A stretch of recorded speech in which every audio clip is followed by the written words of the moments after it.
Corona virus का नया variant Omicron Bharat को अपनी चपेट में तो ले ही चुका है, लेकिन जिस तेजी से ये वायरस फैल रहा है उसने चिंता बढ़ा दी है।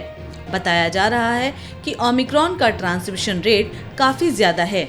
अब तक देश के 5 राज्यों राजस्थान, महाराष्ट्र, दिल्ली, गुजरात और कर्नाटक में इस नए वेरिएंट के 20 से ज्यादा मामलों की पुष्टि हो चुकी है।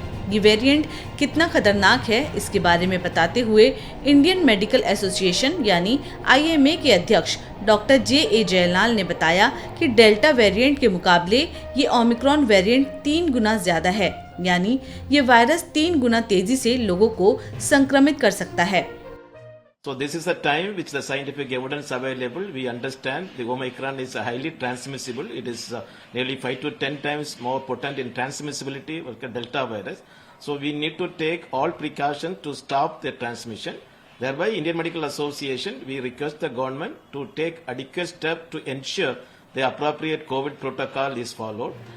ओमिक्रॉन वेरिएंट को लेकर तो उन्होंने चिंता जताई ही, साथ ही इस मौके पर उन्होंने सरकार से बूस्टर डोज की भी मांग की। उन्होंने कहा कि सभी स्वास्थ्य कर्मियों और फ्रंट लाइन वर्कर्स को उनकी इम्यूनिटी बढ़ाने के लिए बूस्टर डोज दिए जाने चाहिए।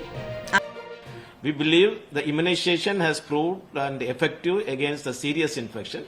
So it is our priority concern. The government should work on the ensuring every person of this country is able to get the vaccine.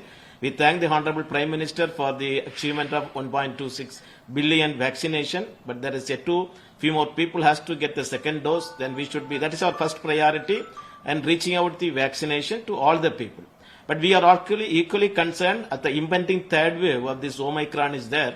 The healthcare professionals and the people who are immunocompromised also needs additional support for their vaccination. As the healthcare professional, especially doctors and the frontline workers, are going to expose to this virus in a heavy load, and frequency is also going to be high. So it is mandatory requirement that all these healthcare professionals and the frontline workers shall be given a boosted dose to enhance their immunity.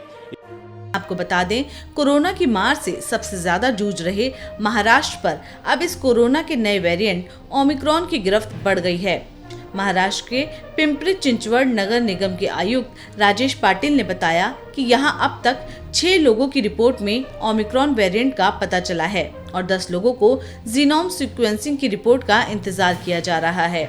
उन्होंने कहा कि प्रशासन इस मुद्दे पर alert है। हम शहर में भीड़-भाड़ से बचने के लिए जल्द गाइडलाइंस जारी कर सकते हैं। कोरोना का ये वेरिएंट भले ही तेजी से फैल रहा है, लेकिन विशेषज्ञों का कहना है कि इससे घबराने की जरूरत नहीं है, बल्कि कोविड एप्रोप्रिएट बिहेवियर अपनाना चाहिए, यानी भीड़-भाड़ वाली जगहों पर जाने से बचें, मास्क लगाकर रखें और सैनिटाइजर का प्रयोग करें।